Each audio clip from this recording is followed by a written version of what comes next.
신문 읽어준 남자입니다. 피해 여성 측은 추가 폭로를 했습니다. 속옷 심부름에 낮잠 깨우기, 성추행은 일상이었다라는 주장입니다. 잠시 후에 이야기 나눠보겠습니다. 오늘 조간신문 함께 하시죠. 먼저 동아일보입니다. 주택 공급 확대 야당의 요구에 귀 기울일 것이다. 문재인 대통령이 개원 연설을 했습니다. 주택 공급 확대와 관련돼서 야당의 요구를 듣겠다라는 것이고 또 협치를 문재인 대통령은 강조했습니다. 그런데 협치를 대통령이 강조했던 것과 무색하게 상임위 모두를 민주당이 다 차지를 함으로써 문재인 대통령의 개원 연설이 다소 민망해졌다라는 분석도 나오고 있습니다. 다음 신문입니다. 이번엔 한국일보입니다. 7대5 불과 2표 차이 이재명 지사의 운명을 가른 공표해서 결국 이재명 지사 무죄 취지로 파기환송 결과가 나왔죠.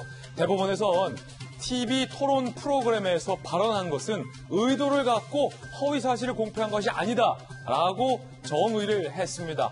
방송에서 표현의 자유 최대한 인정이 돼야 한다라는 겁니다. 질문에 답변하는 과정에서 나온 발언이기 때문에 적극적인 허위가 아니다라는 논리도 대법원은 소개를 했습니다. 그런데 7대5였습니다.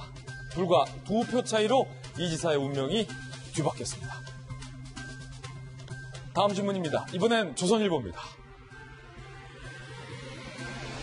여성가족부가 이번 박원순 시장의 성추행 의혹과 관련해서 도마 위에 올랐습니다. 여가부는 시스템이 안 돼 박원순 보고 못 받았다. 조선일보는 스스로 존재 이유를 여가부가 부정하고 있다라고 굉장히 날카롭게 비판하고 있습니다. 지자체장의 성비위 의혹이 잇따르는데 성폭행 피해자 보호 주무부처면서 대책은커녕 앵무새처럼 검토 중이라고 반복하고 있다고 조선일보는 쓰고 있고요. 앞서서 정의원 관련된 자료도 거부하는 등 사안에 따라서 여가부가 정치 중립을 잃고 신뢰를 잃었다라고 매섭게 비판하고 있습니다. 그런데 19년 동안 여가부 예산이 37배로 증가해왔다라는 것을 콕 집었습니다. 다음 신문입니다. 이번엔 경제지 한번 보실까요? 한국경제입니다.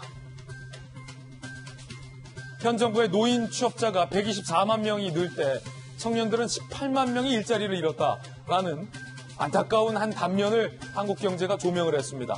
청년의 고용률이 노인의 고용률보다 낮다라는 겁니다. 가운데 있는 그래프 보시면 고용률이 역전되는 현상을 볼 수 있습니다.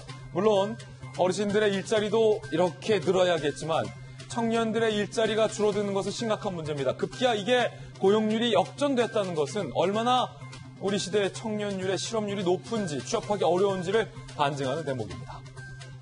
지금까지 신문 읽어주는 남자였습니다.